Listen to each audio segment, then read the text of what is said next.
Hey guys, welcome back, Marius here, and today we have Total War 3 Kingdoms, and my 22 tips, those are not super advanced, but some tips might help you to play through, and as far as I have played these games quite some time, I hope this will be something interesting for you as well. So I will not spend much time, I'll try to squeeze this video quite down, so it's smaller than my previous ones as everyone is complaining about them. So yeah, 22 tips. I just show you right away why I think I might know something about the game. So it's nothing super much. I was going after all the lands, but it takes too much time. But there's no one else threat to me. So all right. Enough of that. Yeah, also I can show you I am already Emperor, so I have unlocked everything. So the game is actually at the final stage, right before finishing it. And I think at the end of this video I will show the victory screen as well.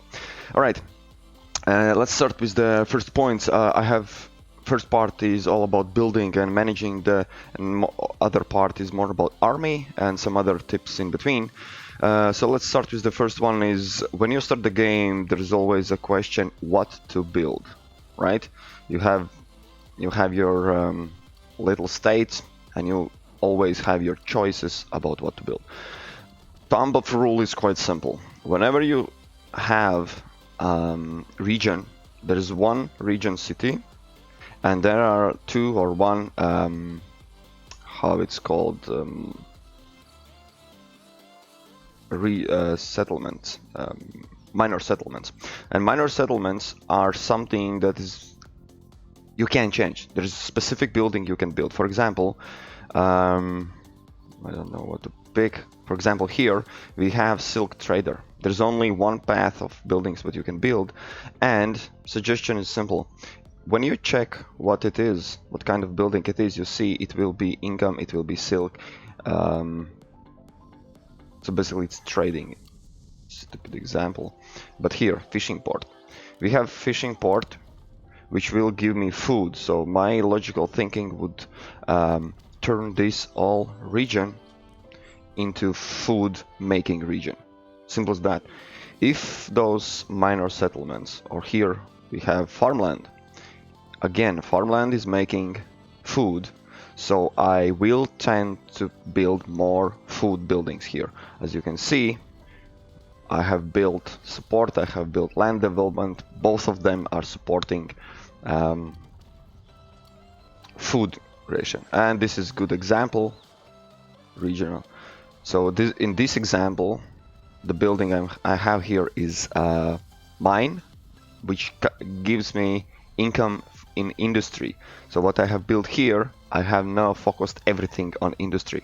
So you boost what you have, what's the minor settlements are there, you have it. And basically the game is somehow equaling it out. It will be enough food and it will be enough income, and there's a rare case where you have farmland or in most likely there's a case where you have jade mine, but you need to push for food. No, you can still pull this and get commerce and industry income, and it's all fine. Right, too much again I'm explaining. It's just look what you have here in minor settlements and build accordingly. Right? All right, that's enough. Second point, don't be afraid to go different building paths. Let me show you what it means. Many cases there are you're wondering what if I build this but then I need to go back. So there are some minor differences between two paths always. Sometimes there are major. For example, one is creating food, another one is wasting food. This is example. You see, 5 food income. If I'm building this, it's minus 18, so it's 23 food difference. That's quite huge. Well, one is making food, another is more focusing on income. Anyways, don't be afraid to do it, because as you can see, this building, when you have it built, you can switch it over. And even if this number 3000 seems high, it is pretty cheap. It's always cheaper to change building from one side, for example here, You know, bad example. Let me find some good example here. Upgrading would cost 4,000, so as you can see, these buildings are quite costly. Switching over 1,800. So the smaller lower level buildings they are cheaper to convert. So, and you can convert in any time. And converting, you see, takes some time. It takes some cash, but it's still less than. So when you went one path, you can always, and I suggest to do that. You can adjust your buildings accordingly. You can always switch over. So don't be afraid to build. There's nothing you can change afterwards. Point number 3. If we are talking about resources and you still have some cases, I definitely had some. For example, here. I have here, you see, livestock, farmland, and toolmaker. Toolmaker is creating quite good amount of industry, so I could focus either industry or food. My suggestion is food is most important, and peasantry, commerce, and industry comes only afterwards. Even if when you have 44,000 income every turn, I have $500,000. It's the money is cool. Don't think otherwise. When you have money, you can have army. You can conquer everything. But when you don't have food, armies are starving. Your cities are starving. It's no good. So always take and think first about food. This is this little food faction. As you can see, I have positive factor, which always you need to have, and only then think about money. Okay, that's simple logic. Go with that. Point number 4. I will increase speed of my tips so it's not so lengthy video. Point number 4. Check income food if not sure what to build. Exactly. When you have some new settlements, let me try to pull out. Haven't conquered anything new yet.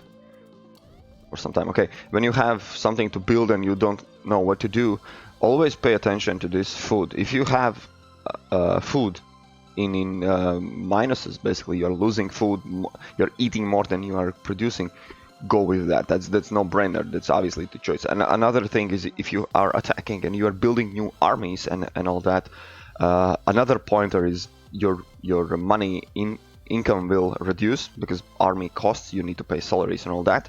So just check time after time, pay attention to those numbers. That also gives you an idea on which where to focus. All right, next is point number 5. Had a discussion with brother with this as well. There are 2 buildings that increase public order, like from building perspective. One of which is temple, which is straightforward. 3 upgrades. You have 4 public order, 8 public order, and then 16, which is high and cool and all that. I have not a single temple built so far. Why? Because another building which you can build, it's a bit more steps. You need to research to have it. But at the end, I'm building this path always. You have 12 public order.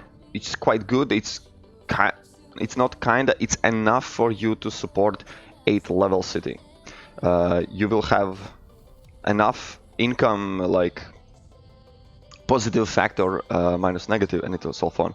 But why I am suggesting military is over temple is because from the first building you built at the beginning, which you can do always, you see another benefit is, okay, military supplies, that's also if you're attacking, but you have garrison. When you have threat from someone around, your city is basically defenseless. There's no one here. When you build your first military infrastructure, you see, when you upgrade it, you see, you will have garrison, you will have army here, which means even if your main army is somewhere far away conquering the city, you will have garrison. And I have every single city this guard post and basically fully upgraded fortified garrison. There was a case when I took an region and there was an army left. An army decided to go back and take over my city. They defended and it was victory. Basically, I eliminated enemy by him attacking me and him losing. That's it. So there's additional benefit to have garrison, military infrastructure over the temple. In some cases, you need both of them to actually have positive public order, but thumb of rule, I'm suggesting always to give start with military outpost infrastructure. It will give you defense plus order, so that's cool. All right, moving on. Why I suggest to have let me show you my biggest city to have military. You see, military fortified garrison, and there is not a single temple, and you are wondering how come I have positive. So the trick here is, next tip is size 8 towns are enough, and let me show you why.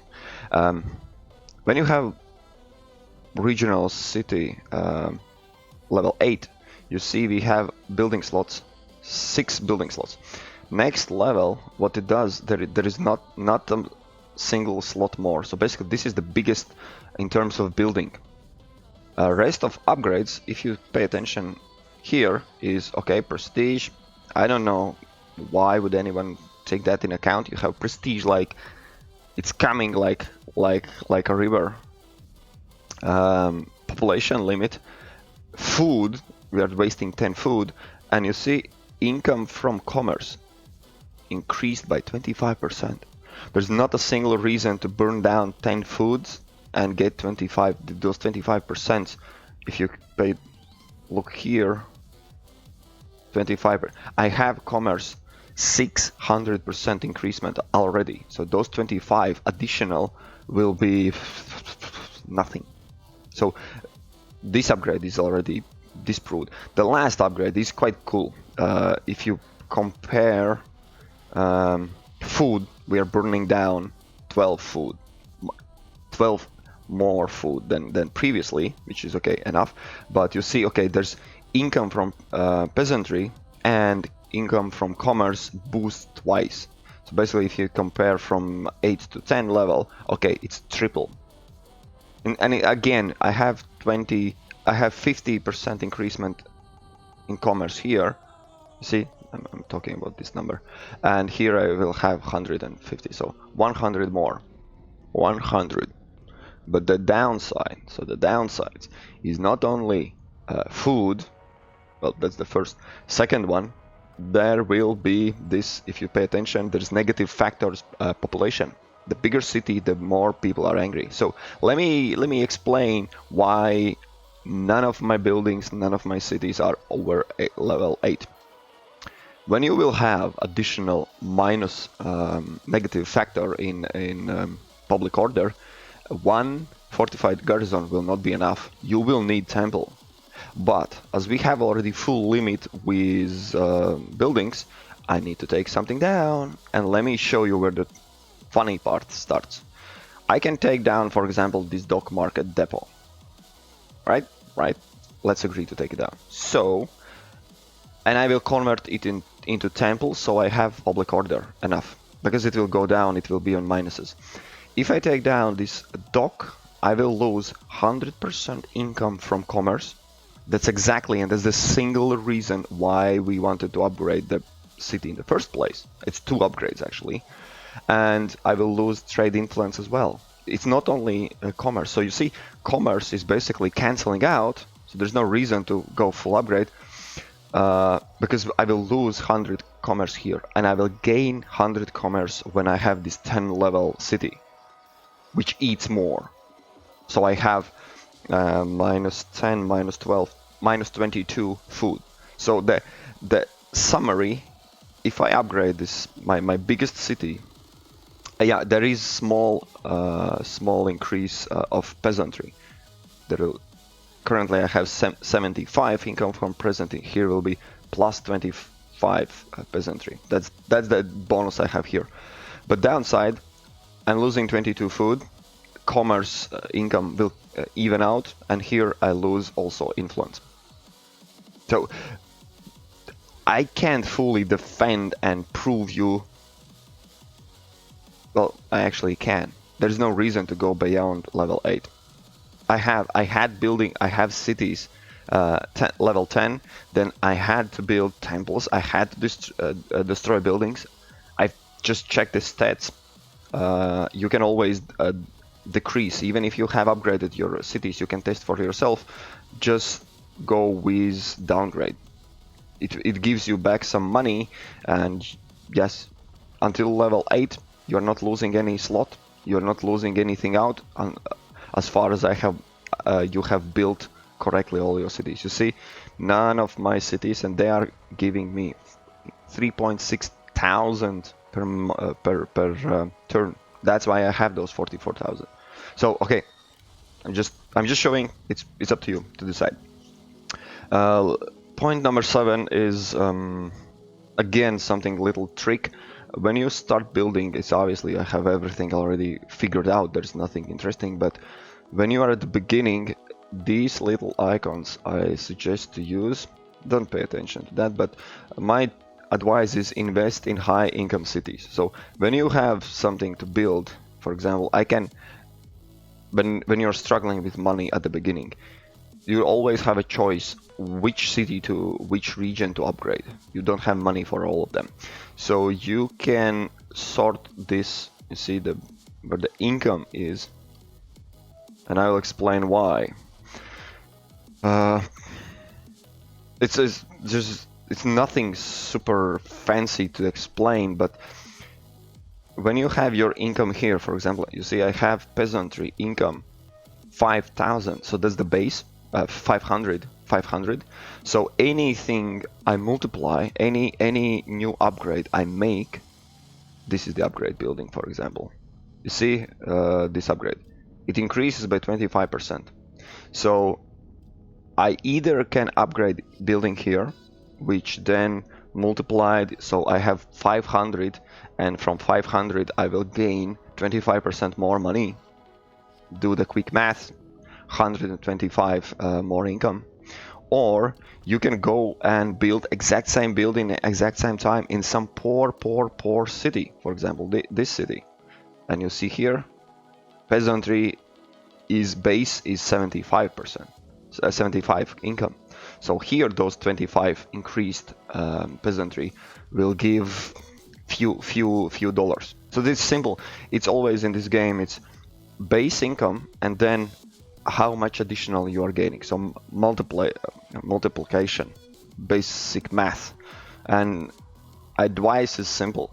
You will always have a higher number, or another way around. If you have a huge multiplier, increasing the base will you will benefit greatly from that. So it's stupid advice, which basically then sounds like if you have poor city, don't invest there. No, invest there, but invest there later. First is you need to put maximum out, so it will always be. And here you sort out by the number. Where's the, for example here, if I do those upgrades in this region, I am working with 3.5k income already, so any adjustment in good side will have more benefit than something where money is not coming in. That's simple. Always works like a charm in every game. Alright, oh, damn, I'm slow. Point number 8 is make sure you convert and demolish, downgrade unused buildings. This actually is a good example. I had it here. I have it. So there are sometimes buildings which, as you can see, a requirement, they need something. So this is basically you need to have a reform. That's nothing specifically, but here to upgrade in this path I need T, and at some point I had T, but at this moment I lost my T, so this building is literally not working. And pay attention to that. That means this converting. When in this case I need to convert back to this path, because if I don't have stable T income, this building currently is doing absolutely nothing. as you can see, that's why this sign is here. Resources are required, so either I need to hand down for T, either I just swap over. Of course, it's always a choice as well, but it's either I'm going this path and building is not working, or I have some smaller benefit, but at least it's working. So yeah, that's pay attention to downgrade if needed, demolish if I don't know, you start losing food because you focused too much of industry or e-commerce or commerce. Delete the buildings. Don't be afraid. Definitely, it's faster to, for example here, you see I have minus public order. There's nothing kind I can do, so either I can upgrade my military structure, which I'm doing, so it will be fine, but another case is I have this building that is decreasing public order, so just stepping a little bit down, you see the difference is 60 income. It's not a big money, but you see the public order will increase by 3. So it's another way how you can work with and find a balance. All right. Point number 9, make sure assignments are always fully used. So assignments are, and here I am losing, just because I was preparing for video, so I was having turns. So these are assignments, and they turn out, you can see, in 10 turns, and this will end in 4 turns. They are ending all the time, and it's really annoying because there's of course there is sign that it's over, but if you are just rushing you will miss it, and basically it's huge loss. I will show you how huge. No, I will not show you. So one thing what you can do when you assign them, they are not instantly working, they are after a turn. So for example, I have 44,000. All right, income from all sources. Income, you can see them by this income in industry. Hell yeah. So you see, we are just forcing everyone to work in assignment to boost my income. That's awesome. Public order? No. It's always. I always tend to go. I'm not pushing it. It will not be in advices, but you need to pick something that is crucial for you. If you're in building stage, definitely picks construction cost, construction time reduced, and building upkeep. So that's another popular I'm taking. So currently I have 44,000. We'll see how much I will have in next turn, but we'll get there in a moment. So yeah, remember to check those assignments and assign as soon as there's a number there. You're losing some bonuses. Get them. All right. Tip number 10. Remember to equip elected administrators. This is something I'm totally not doing, but I'm keeping that in mind. So you are not. So these are your all elected guys. Let me show you. Why is pick any of them. So yeah. Let's pick something high level. Okay, fine. Zhuge Liang, right? Zhuge Liang. Let's see, where's Zhuge Liang? It will be crazy to find him. Here he is, right?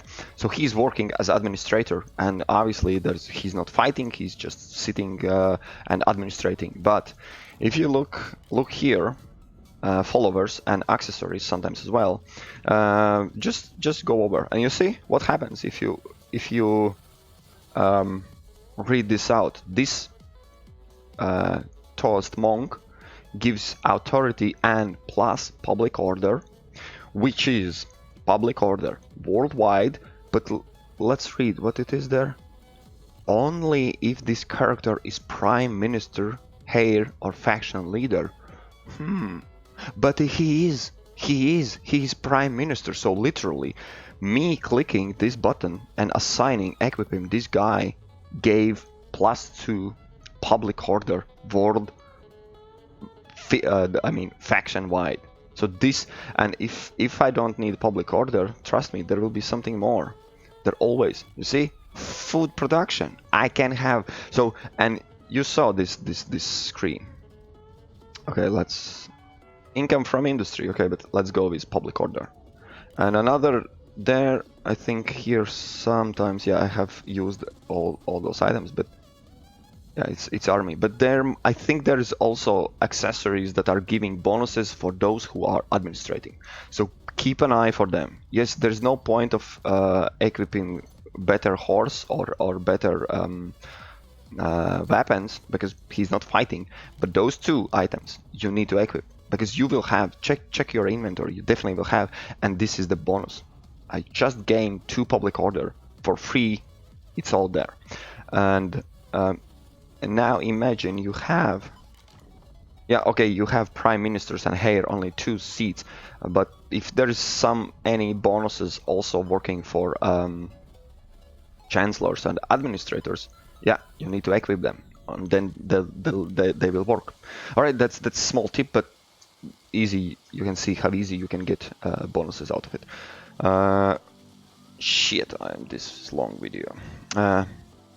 Skills, tip number 11. Skills are, yeah, okay, this is a basic, that's why I don't have it. Skills are top line. It's just, you will see it's coming. As you can see, this is bonus for army, for commanding, for this own character. So this is all about combat. Mostly it's all about, if you have general thumb of rule, you want from top line.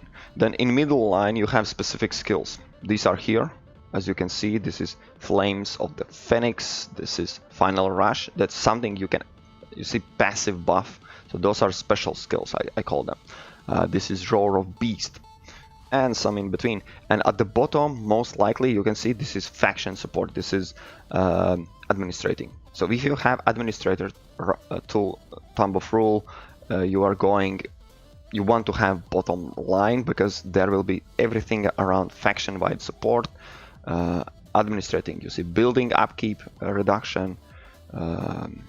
This is also minus redeployment cost, and this is +1 available armies. So administrating, some special. This is definitely for generals. That's simple if you are just wondering, if as at least I see this pattern all over these guys. And this is warrior. Okay, fine. Anyways, you want all of them. You want to skill best. And this is administrator. You see, I know that she's working as administrator. I have taken all the possible bonuses. So now I'm taking something in between. Ambush on army. Yeah, if she might become prime minister, let's have this bonus. Right, anyways. Move on, tip number 12. Another pointer, if you see in my cities, is be aware of corruption. Corruption is a nasty, nasty thing. There are 2 buildings that fight corruption, one of which is administrator's office. I think I have every single city, at least I'm trying to have administrator's office, and if you have another, you're going this path, you will have -10 corruption. If you have -10 corruption here, at the end you can have -20 corruption with adjacent commandery. So as far as I understand, the corruption is reduced at other regions around as well, as far as I can translate it for my understanding. I'm not quite sure, someone can comment in this section if that's true. And another building you want, oh damn it, here I don't have it, here I have it. Another building is state workshop. When you have another path, you see there's also industry income, and here is a corruption reduction, which at the end will also have -15 and adjacent commanderies. So as far as I understand, if you have both of those buildings everywhere, they are reducing corruption around it, so it's overlapping. And I think it should be true, because I have, you see, 0 corruptions. If you don't have them built in the newer regions, let me show you what happens. you have 68%. I have 68 corruption. You can see how I basically need those buildings, because they will reduce only by 20 and another only by 15, and then they still need to overlap each other to cancel out this crazy corruption. Because corruption is, at one point in the game, you will see how it starts increasing when you build your commerce and income, and you see money is just every turn coming less and less, then you know corruption kicked in and you need to start to fight it. And fight it simple. Start with administration office for sure, and in the regions where you have industry, you will definitely have already built this state workshop. Just convert if you haven't. I would suggest to go straight away with minus corruption with this currency inspector office, right? So that's how you fight currency. And okay, another way, of course, how to fight currency. I think I don't have any tip regards reforms. Yes, so I will show reforms quite here. Just, I'm not giving any advice. This is up to you for where to go. I would probably still advise to go with food, because food is important. You need to feed your people. So that was first I was aimed for, and in the same time go in commerce tree, because you will have passive skills, -6 corruption, public order, -5 corruption. And here actually this is the upgrade you need to have this bureaucracy, the upgrade for administrator's office. So this will be the tree, so that's why I'm suggesting to go here. And currently, and here, yeah, this tree, -8 corruption as well.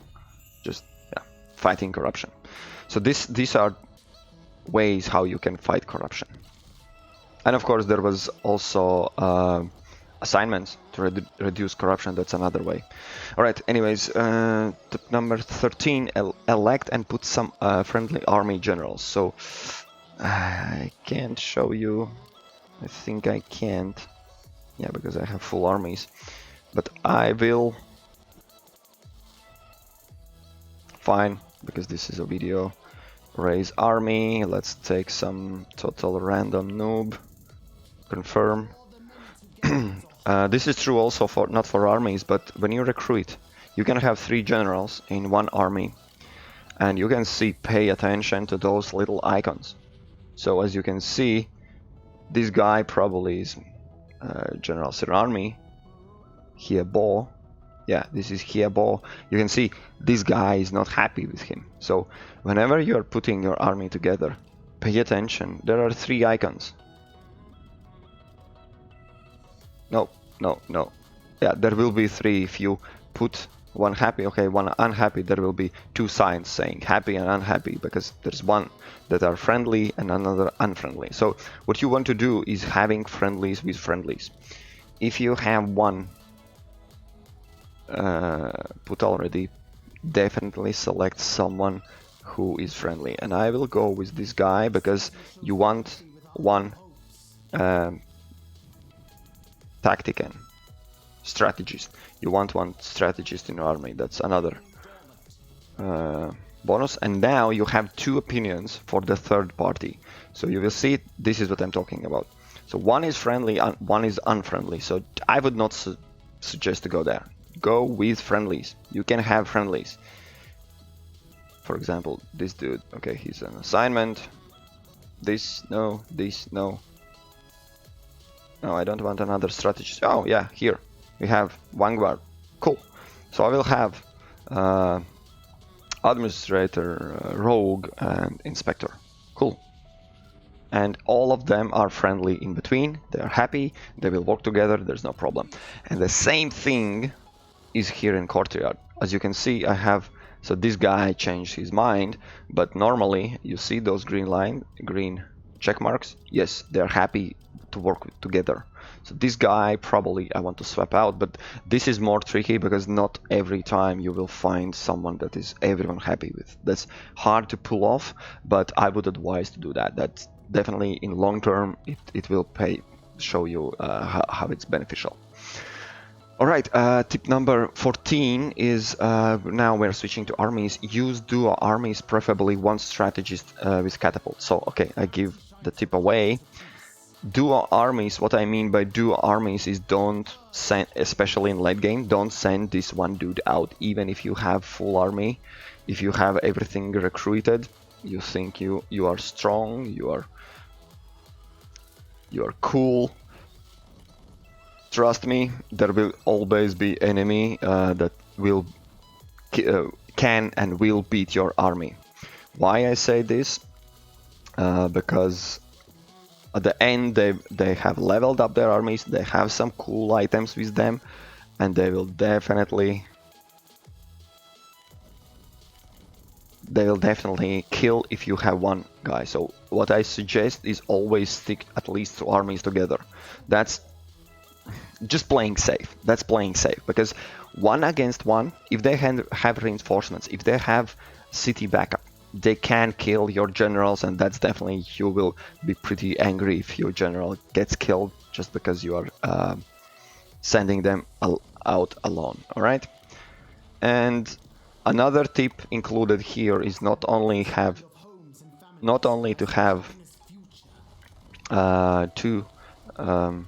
two armies together, but as I mentioned, you want preferably one strategist in this group.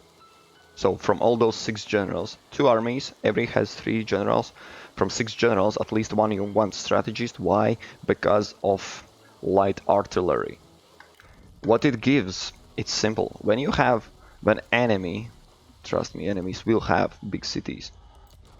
When enemy city is past, I think, level 4, they will have walls. When they have walls, you can't attack straight away. You need to make a siege, start building siege equipment, and after a turn you can attack. So basically every city will take extra turn when you are attacking.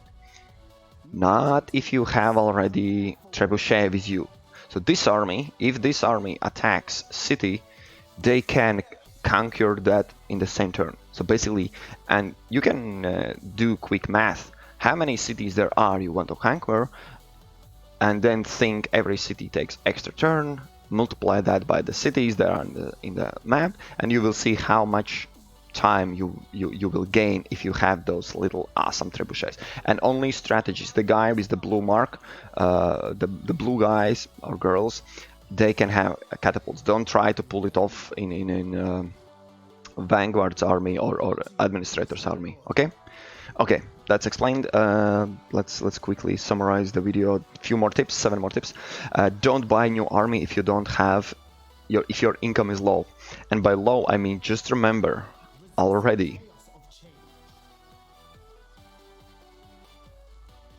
Why?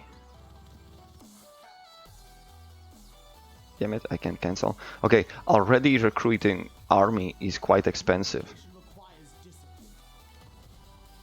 Come on, let me show them how it's expensive.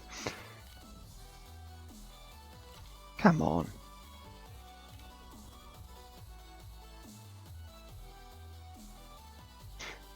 Yeah, you are not showing how it is expensive. It is expensive, and let me show you another screen then.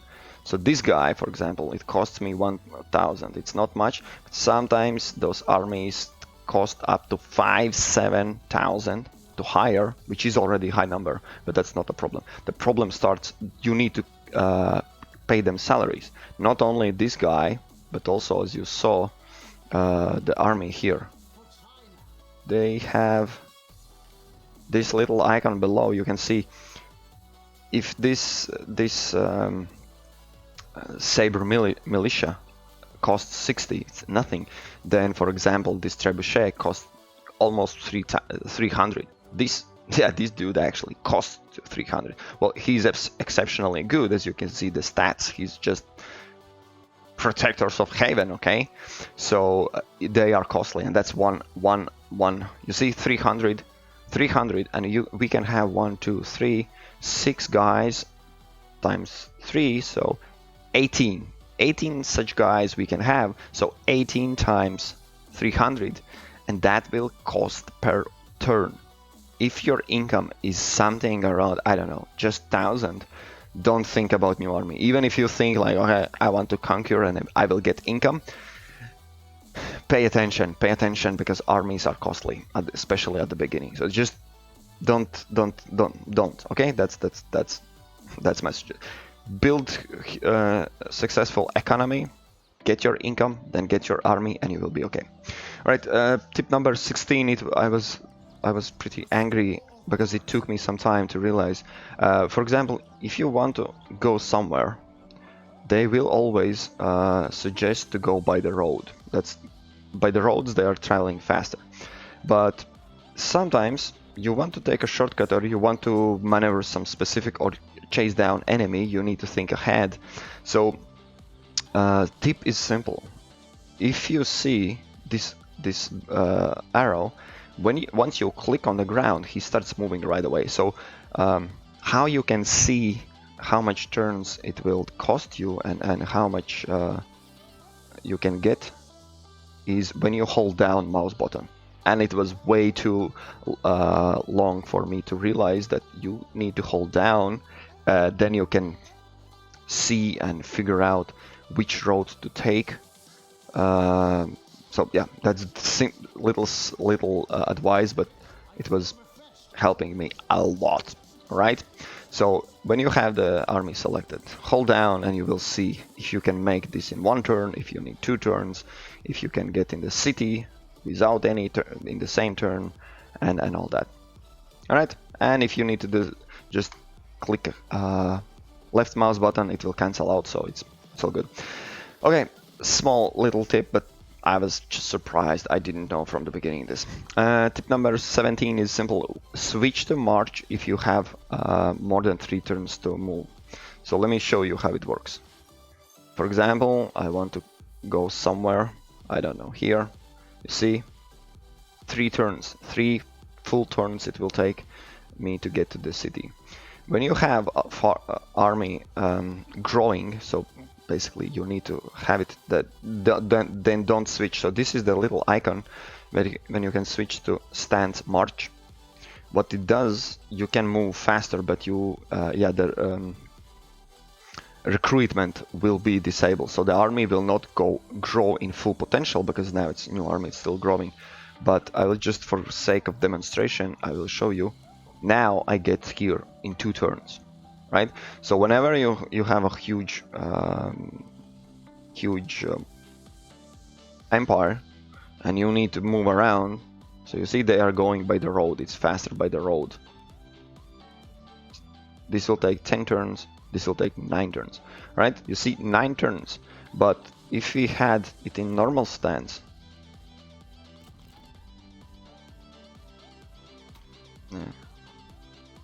oh yeah, you see it's already 10 turns, it's just too far away. You see? All right, when you need to move armies, that's the way how you want to do it. Simple as that. Just remember to switch over. That's most beneficial, to have a march and then switch back in next turn and just continue attacking. Yeah, while you're marching, you can't attack cities. So if you look over and you see I can't attack enemy city for some reason, yeah, here you see I can attack, it's all good. When it's march, I can't. Yeah, you cannot attack in your current stance, you need to switch it over. All right, enough of this. Few more tips. Use night attack to isolate. This is really, I can't show you, but when you attack cities, okay, there will be a chance for me to show it. When you attack cities, and if your general has this knowledge, I think I had guy. Let me find this skill. There is a specific skill where you can attack this composture. Enables firing arrows, that's one, but enables night battles. Night battles, first things first. I had some. Damn it, can't find it. First things is your army will benefit from attacking in night. Enemies will have decreased morale, so that's one thing.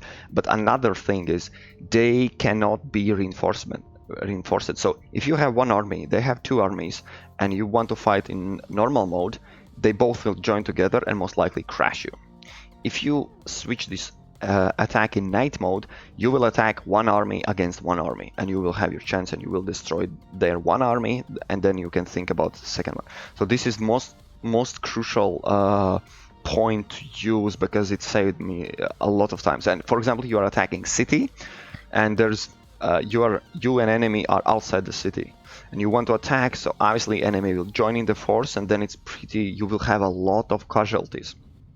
Enable night mode, and if your army is strong enough, you will take down the city without their reinforcements. That's definitely most used skill I have in the game, so I definitely suggest to get it. Alright, the last point, use diplomacy often but carefully. So every turn, basically, you can turn on diplomacy, just take quick deals, and you see if you're fighting somewhere here, that's the guy. If you're having attacking right here, you want to make sure that at this side no one will attack you, so you want some peace, right? So for example here, I want to and that's easy, just click negotiate. You see the guys, they are interested. Yes, they will agree. Non-aggression pact, that's all cool. But and definitely every turn you can check if someone maybe because of your actions think highly of you, and they will say yes to something. That's easy to go for you. But there is a catch, and that's something I paid a heavy price at the beginning. If you make non-aggression pact, you cannot attack them in some time. It happens like this. You are attacking these guys or these guys, you are fighting only them, and you make a non-aggression pact with Kingdom of Wei. It's all cool, it's all fine. You take over 1, 2, 3, 4 little regions in, I don't know, 3 turns something. If you have all your armies over here, you take them down, and then you are like, okay, who's next? And then when it gets tricky, you had non-aggression pact. When you break it, there's a cooldown. Basically, you had just agreement to we will not attack. And there's 10 turns cooldown before you can attack. You can attack, but then you will be not trustworthy. So basically, you broke your word. That's something I'm just, as a person, I don't want to do that. So I'm most likely then attacking someone I can and waiting for this cooldown, and only then I can attack. So whenever you have some agreements, you will have your ties. You will have your, for example, these guys, you see, we have a trade pact. This is non-aggression. Even if I take over them, right? And afterwards, this Leo Kong is my next target. I have non-aggression pact. I need to break it, and then I need to wait for a cooldown, so I am trustworthy. So I'm not like, let's not attack and then attack. It's kind of common sense, but so yeah, work with diplomacy. But there's a tricks. If you still think of expanding, be careful whom you agree to, whom you just say, I will not attack you, because in 5 turns you want to attack them, okay? Then tip number 20. Oh boy, music stop. Use negotiations to get what you want. Let me show you how it works. It's not under quick deals, it's when you negotiate. And for example, let's see, we want create a vassal. This guy, I will just show you. Huge. They are pretty happy with me. Okay, but they are not pretty interested in being my vassals. Maybe negotiate, and then yeah, it's actually also under quick deal. When they are maybe, there is no negotiate the deal, and you see they have -25 basically, which you need to compensate to get them over to become your vassals. They are huge. You want them as your vassals. Make this work is an excellent button. What it gives is they are now asking, what? They want 26,000 cash. It will give me bonus, you see. Then they want to trade some things, and they want guaranteed autonomy. I don't care. I can give them autonomy. So basically, this one extra button will show you, and if this negative factor is pretty small, they might ask you, give me 1,000 cash and we will become your vassals, and that's pretty awesome. And that's basically the tip is here. When someone is deciding, or just maybe, you can negotiate a deal what you want, and afterwards, even if they asked this one guy to be turned over, no, I'm just paying them cash. I have plenty of cash. I don't care about. And that's the thing. Yes, you can make it work. So this maybe just turned into yes B. So if I'm now, they are my vassals, right? They are happy. Okay, they are not happy, but they are my vassals anyways. They are paying me. So awesome. So that's how you negotiate and get what you want, basically. Of course, with the price. Not actually a tip, but tip 21. Spies are for endgame. So this would be the endgame. If I want to attack someone,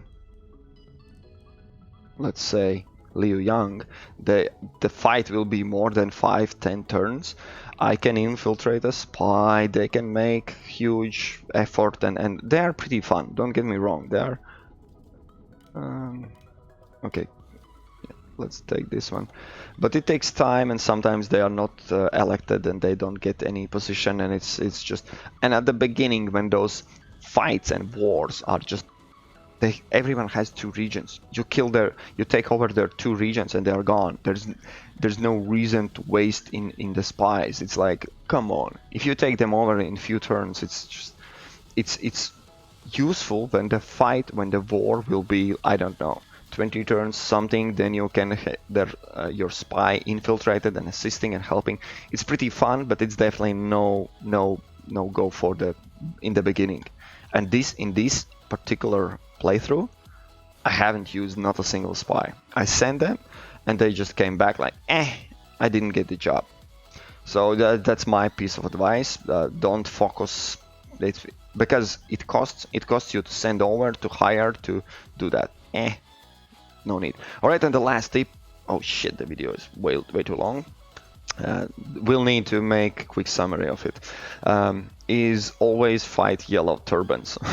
And that's funny as it sounds, but after some time I just realized that. So these are the yellow turbans. Why always fight them? Because even if you come over here, take over their region, destroy all their armies, they're out of the game. Whenever there will be a single city somewhere, anywhere, where is unrest, where there's public order is out of order, they will spawn. They basically are all the time in this particular playthrough. I have killed them every time, and they are spawning again and then taking some other small region because there was no order, not enough order there. Right? So the advice is quite simple. They will pop up all the time, basically until you have everything under your control. There's a chance yellow turbans will, that's why it's called the rebellion. They are there. So making a pact and having them at your side, there's no good of that. They will be killed at some point. For example, you can come over, destroy them, and in some 5 turns they might appear in this region, for example, or some enemy just losing their turn.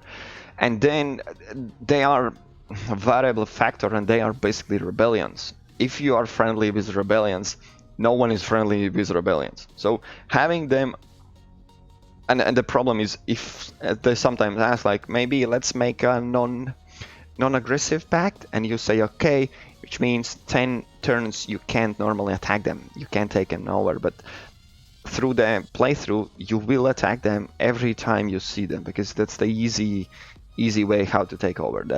They are not as strong, and so yeah, that's the advice. Always be at war with them. They are not particularly huge problem, at least here, and yeah, and that's how you can win. All right, then let's summarize quickly the video and show you how it goes. So these are all my armies. Obviously they're fully equipped. This is my first generals, legendary, everything, cool. And you see, this is the big city. I have everyone around waiting for order to attack. And I will attack with army where I have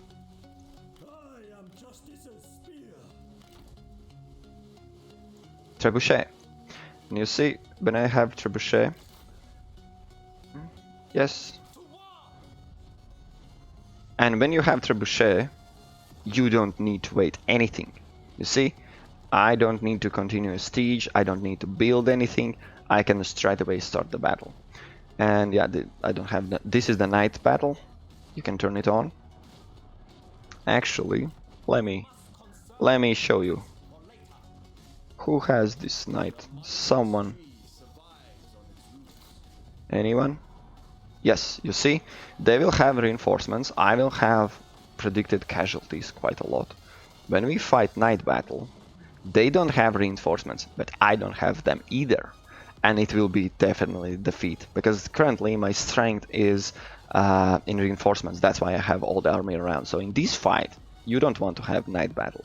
Only if your army is stronger than theirs, then you have. So now, when we have reinforcements and all that, this is victory, and I will not start the battle. Obviously, I will kill them. Yeah, this is spoiler alert. Spoiler alert. If anyone wants to see how this game ends, skip this part, because yeah, execute those traitors.